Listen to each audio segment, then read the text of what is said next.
Hola amigos, muy buenas tardes. Soy Miguel García del Museo de Ciencias de la Universidad Autónoma de Zacatecas, también conocido como Papa Pato en el grupo Quark. Y el día de hoy vengo a compartirles algo de la historia detrás de las nanotecnologías. Ustedes saben que esta maravilla del siglo XXI nos permite conocer, entender, manipular y aprovechar las condiciones, las características de la materia en la escala de átomos y moléculas. Pero precisamente para que esto se pueda lograr tenemos que remontarnos a la historia de cómo sabemos que existen los átomos y las moléculas y cómo los hemos podido caracterizar. El primer investigador que nos habló en una visión moderna de los átomos fue John Dalton, que nos dijo que los elementos químicos estarían hechos de estas partículas tan pequeñas que no se podrían dividir y que de ellas saldrían las propiedades que diferenciarían uno de otro, ¿no? Entonces, el oxígeno, el hidrógeno, el carbono, el helio, el mercurio, cada uno tendría ese átomo distintivo que los separaría de unos de los otros. Y al combinarse unos átomos con otros, pues nos darán las diferentes sustancias con nuevas propiedades, etcétera, etcétera. Fue una visión que fue muy útil para la química, pero cuando se produce esto a inicios del siglo XIX, no había una idea clara de qué tamaño tendrían, cuáles serían sus características, qué los diferenciaría, etcétera, etcétera, etcétera. A finales de ese mismo siglo, ya varias décadas después, llega J.J. Thomson, nos dice que están hechos o que en el interior de los átomos había unas partículas que se llamó electrones, que además son la base de la electricidad.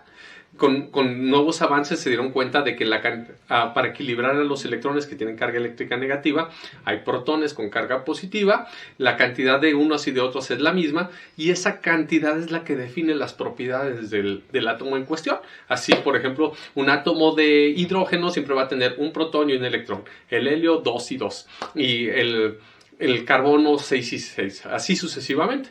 Entonces, empezamos a conocer más de estas propiedades, pero había un problema.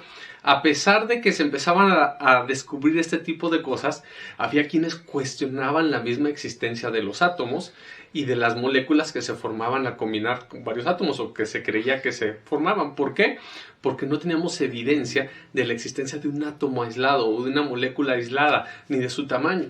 Entonces, justo en esta época en que había mucha investigación teórica, pero que no había una verificación todavía, llega un desesperado estudiante de física que ya había acabado los estudios, pero no había podido titularse del doctorado porque le rechazaban sus ideas de tesis, que se estaba tomando un café por ahí en Suiza con un amigo, y que justo cuando se está tomando el café empieza a preguntarse los granos de azúcar que se ponen ahí en el agua caliente, cuánto se van desbaratando, hasta qué punto se pueden desbaratar para combinarse con el agua.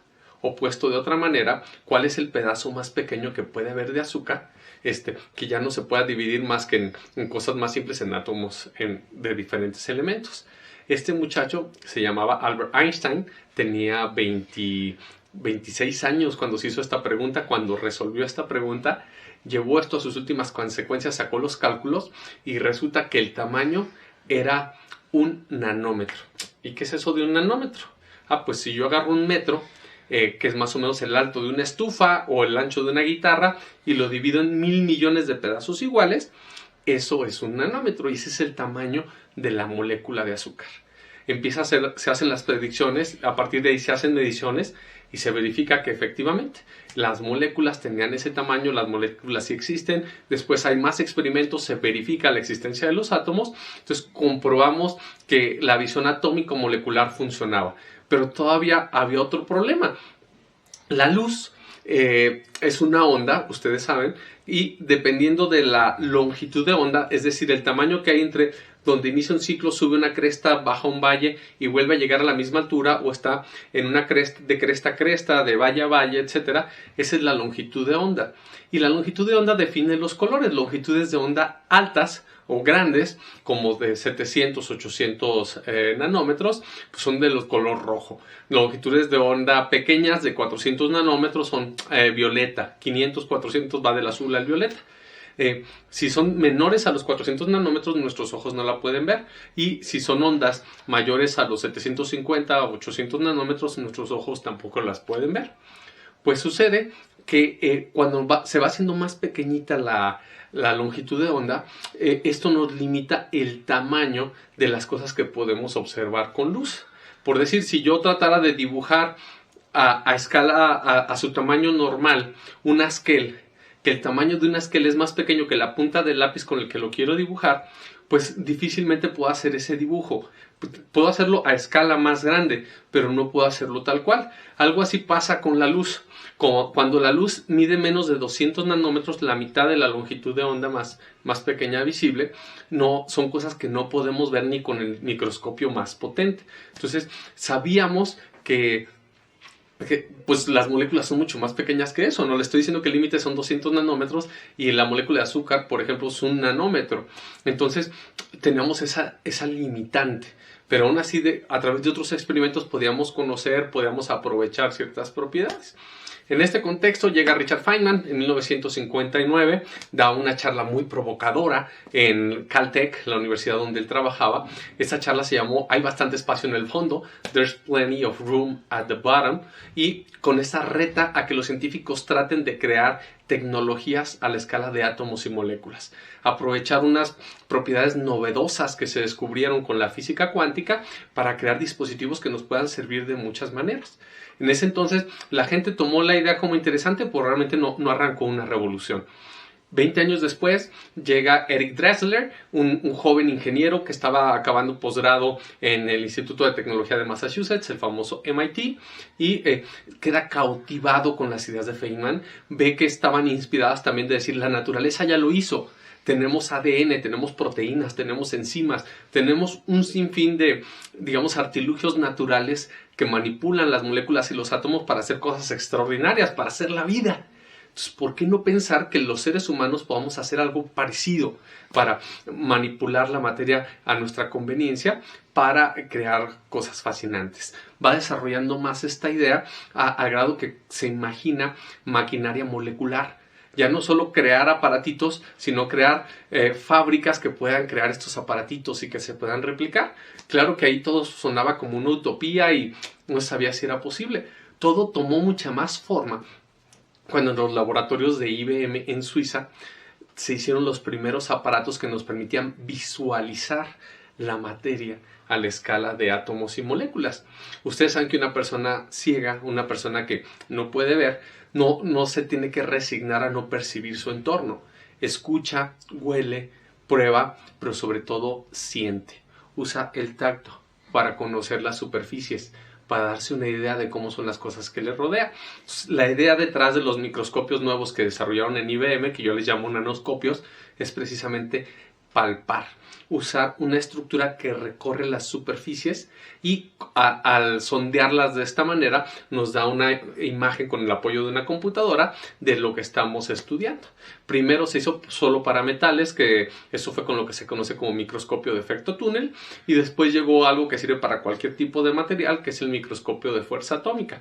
Pero no solo se contentaron con eso, sino que además podían mover de lugar las moléculas y los átomos. Entonces ya teníamos la capacidad de visualizar y manipular la materia al nivel de átomos y de moléculas. Entonces esto fue una verdadera revolución. Incluso IBM se dio el lujo de acomodar una serie de átomos para precisamente hacer las letras de IBM, presumiendo su nueva capacidad.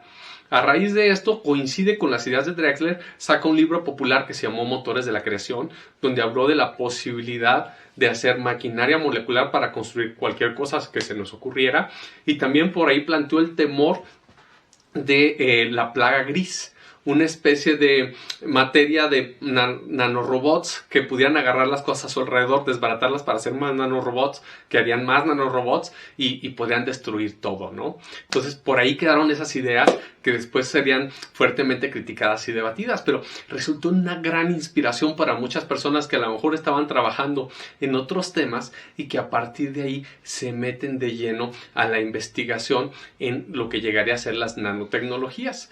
De hecho, por ejemplo, el descubrimiento del fulereno, que es una molécula hecha de puros carbonos, una molécula muy, muy interesante.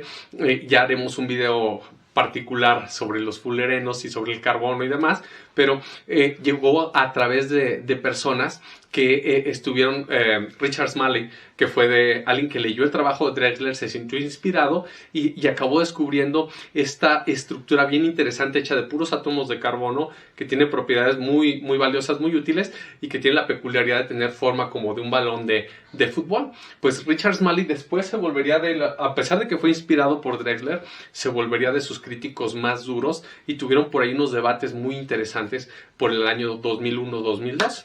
Pero en esta época empieza a haber como un auge de lo nano.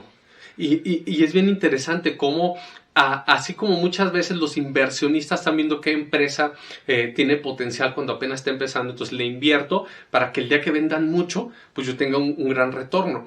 A veces están así con los sistemas tecnológicos. Están viendo qué nuevas tecnologías están creciendo para invertir y después aprovechar los frutos de haber apostado por esas tecnologías.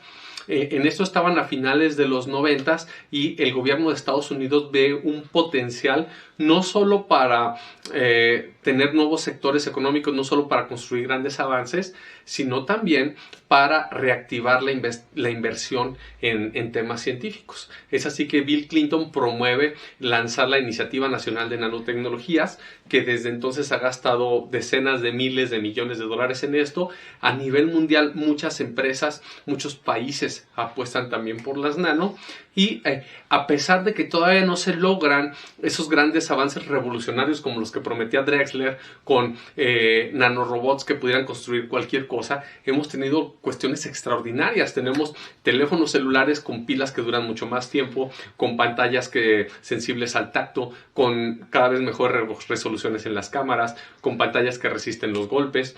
Tenemos nuevas tecnologías para atacar enfermedades como el cáncer, que ya no sean tan nocivas como la quimioterapia, sino que vayan directamente al tumor.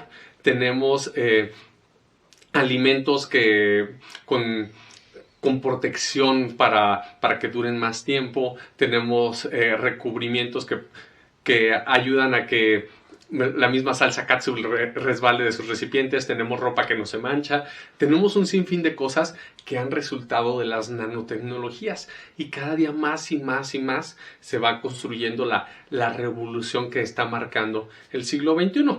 Obviamente esto no está ajeno a preocupaciones y a riesgos. Así como estuvo ese tema de la plaga gris, también hubo el temor de que pudiera salirse de control un miedo a las nanotecnologías, y más aún porque un señor que se llama Michael Crichton, que es famoso por haber escrito el libro de Jurassic Park, el que después se convirtió en película, escribió un libro que se llama Presa.